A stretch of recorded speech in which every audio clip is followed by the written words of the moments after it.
So kids, till now we saw all the owned capital, equity and preference, उसके types भी देख लिए, retained earnings भी देख लिया इसके पहले वाले इसमें, right? अब जो भी हम लोग देखेंगे that is going to be borrowed capital. Borrowed capital मतलब कैसे हम लोग बाहर से पैसा लाके कंपनी में यूज कर सकते हैं, एंड ऑफ कोर्स बाहर का पैसा है, क्रेडिटर्स का पैसा है, तो इनको वापस भी देना पड़ेगा, राइट? तो उसके फीचर्स या डिबेंचर्स करके एक टॉपिक है, वो इसमें सबसे इंपॉर्टेंट हम लोग देखेंगे. Meaning of borrowed capital, the money that we take from outsiders. हम इनको कोई टिकट नहीं देते कि ये कंपनी के ओनर्स बन जाए, they will always remain the creditors of the company ना. बोरोड कैपिटल रीपेबल है after a specific period of time, तब तक हम लोग इनको इंटरेस्ट पे करेंगे. Usually how much amount should be taken as a borrowed capital, इसका हक बोर्ड ऑफ डायरेक्टर्स को जाता है. ऑफ कोर्स थोड़ा बहुत शेयर होल्डर्स को पूछना पड़ेगा, but this people can think about how much they can take from outside, right?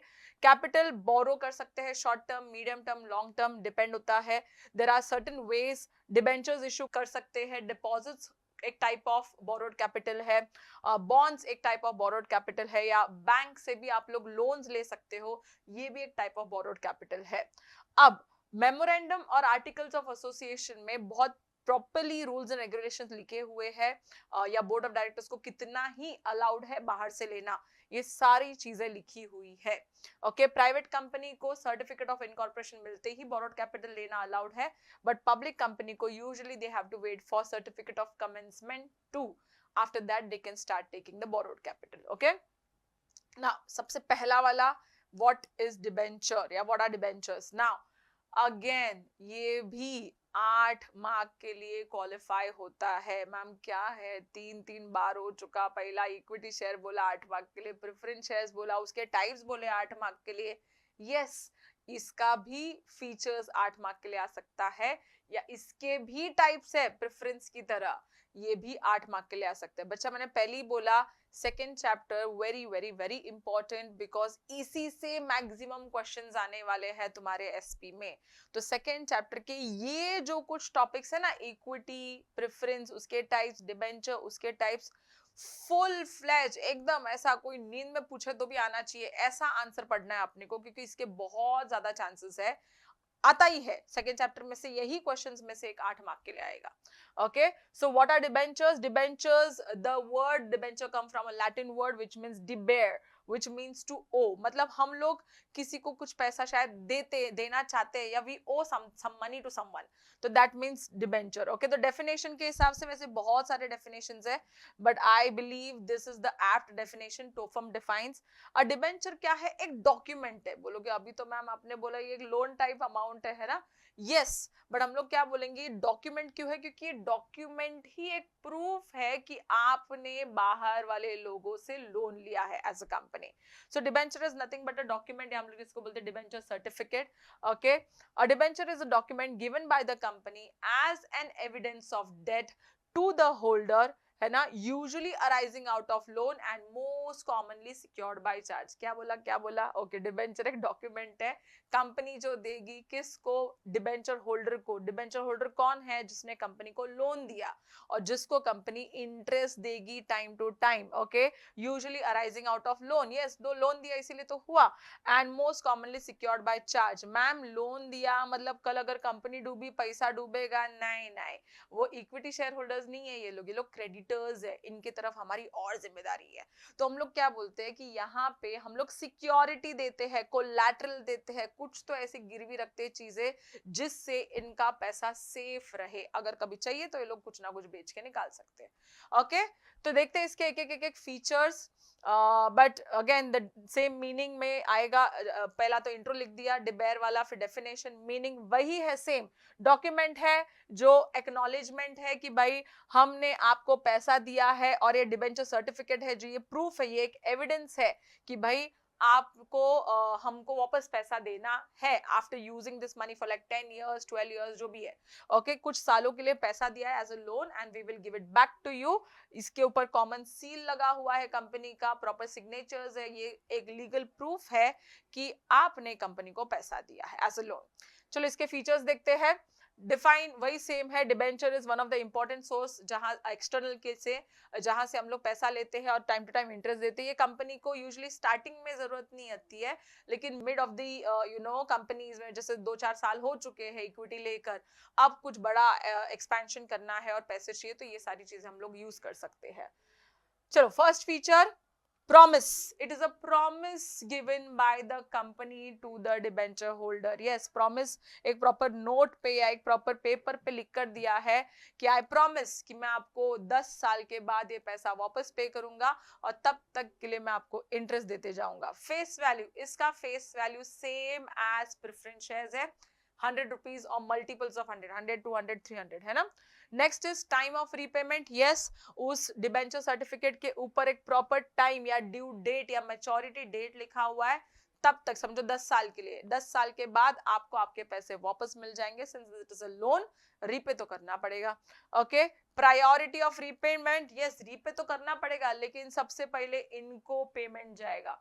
Ma'am आप तो बोल रहे थे इसके पहले वाले इसमें प्रेफरेंस शेयर होल्डर्स को पहले रीपे होता है, तो यस सबसे पहले नंबर पे आते हैं डिबेंचर होल्डर्स, क्योंकि ये बाहर वाले हैं क्रेडिटर्स, फिर आएंगे तुम्हारे प्रेफरेंस शेयर होल्डर्स, फिर कुछ बचता है पैसा तो जाएगा इक्विटी शेयर होल्डर्स को, तो इनको सबसे पहले रिटर्न्स, इनके इंटरेस्ट इनको पहले मिलता है।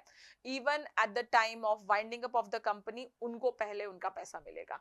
Okay, assurance of repayment, yes एक अश्योरेंस है, आपको सिक्योरिटी गिरवी रख के दी है, आपके लिए प्रॉपर पेपर वर्क किया है, तो एक लॉन्ग टर्म डेट अश्योरेंस है कि आपको ड्यू डेट पे मिल ही जाएगा। Interest fixed rate of interest देंगे 10 साल के लिए अगर हम लोग इनका पैसा यूज कर रहे हैं तो। Okay, so interest is going to be completely fixed and secured. Okay, it must be paid by the company even if company losses कर रही है। बच्चे लोग याद रखो, even if the company is going into the losses, they are our creditors, we will have to pay this amount. Next is parties to debenture. There are 3 people or 3 parties who are involved in this. एक होती है company जो पैसा ले रही है, okay, या trustee को 2 मिनट के लिए भूल जाओ। दूसरा होता है डिबेंचर होल्डर जो पैसा दे रहा है। अब ये जिसको भूलने के लिए बोला था उसके बारे में याद करते हैं। ट्रस्टी कौन है? इन दोनों के बीच का एक थर्ड पार्टी। अगर समझो कंपनी ने 500 से ज्यादा डिबेंचर होल्डर्स ला दिए या 500 से ज्यादा डिबेंचर होल्डर्स ने कंपनी के डिबेंचर्स के लिए सब्सक्राइब किया या अप्लाई किया या डिबेंचर होल्डर्स बन जाते हैं, then by rule it is important कि हम लोगों को एक तीसरा बंदा लाना पड़ेगा, दैट इज ट्रस्टी। अब ट्रस्टी का काम क्या है? इनके कुछ प्रॉब्लम्स है, that is the debenture holders grievances है, इनका पैसा इन्होंने लेकर रखा है ना कंपनी ने, तो कभी कुछ प्रॉब्लम्स आए, कभी कुछ सोल्यूशन चाहिए, कुछ भी बातचीत करना है, ट्रस्टी से बात करो ताकि वो कंपनी से बात करवा ले। इन शॉर्ट जस्ट एक बीच का बंदा बन जाता है। ओके, इनके साथ अपने को एक ट्रस्ट डीड साइन करनी पड़ेगी। It contains the obligation of the company की क्या क्या डिबेंचर होल्डर्स के राइट्स है, कब पैसा देना है, कितना रेट ऑफ इंटरेस्ट देना है, मैच्योरिटी डेट क्या, ये सारी चीजें डीड में साइन की हुई है। Okay, authority to issue debenture holders, usually we authorize shareholders for everything. However, अगर MOA या आर्टिकल्स ऑफ एसोसिएशन में लिखा हुआ है तो yes, the Companies Act के हिसाब से board of directors can issue the debentures without usually involving the shareholders. Okay, status of debenture holder है कौन? ये बंदा ओनर है क्या कंपनी का? नहीं, बार बार बोल रही हूँ, क्रेडिटर है, बाहर वाला बंदा है। ओके, तो इसको हम लोग को पैसा देके बाद में बाय बाय करना है।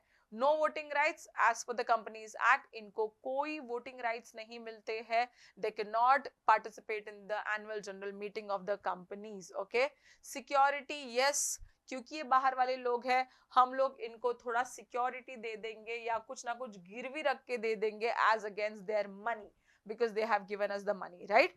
तो company is not in a position to make payment of interest और रीपेमेंट ऑफ द कैपिटल, उस टाइम पे ये लोग अपना सिक्योरिटी बेच के अपना पैसा लेकर जाएंगे, रिकवर द मनी। इशुअर्स, कौन कौन इश्यू कर सकता है? तो प्राइवेट कंपनी हो या पब्लिक कंपनी हो, both of them can issue debentures. Listing, yes, issue करने के लिए आपको जाना पड़ता है ये स्टॉक एक्सचेंजेस पे, NSE या BSE पे, आप लोग वहां पे जाके एक रिकॉग्नाइज्ड स्टॉक एक्सचेंज में जाके आप लोग लिस्टिंग मतलब वहां पे बेचने के लिए अपना डिबेंचर्स दे सकते हो। ओके, ट्रांसफरेबिलिटी, ये एक अच्छी बात है। यूजुअली आप लोग ने सुना नहीं होगा कि लोन हम लोग बेच सकते हैं। अगर मेरे को पैसा निकालना है लोन से 10-15 साल पहले, तो फिर मैं क्या करूं? तो हम लोग बोलते हैं कि लोन गिव अप करना पड़ता है, राइट? बट यहाँ पे बेचना भी पॉसिबल है। You can transfer these debentures, it is an instrument of transfer. आप कभी भी इसे स्टॉक मार्केट पे बाय या सेल भी कर सकते हो, जस्ट लाइक इक्विटी शेयर्स।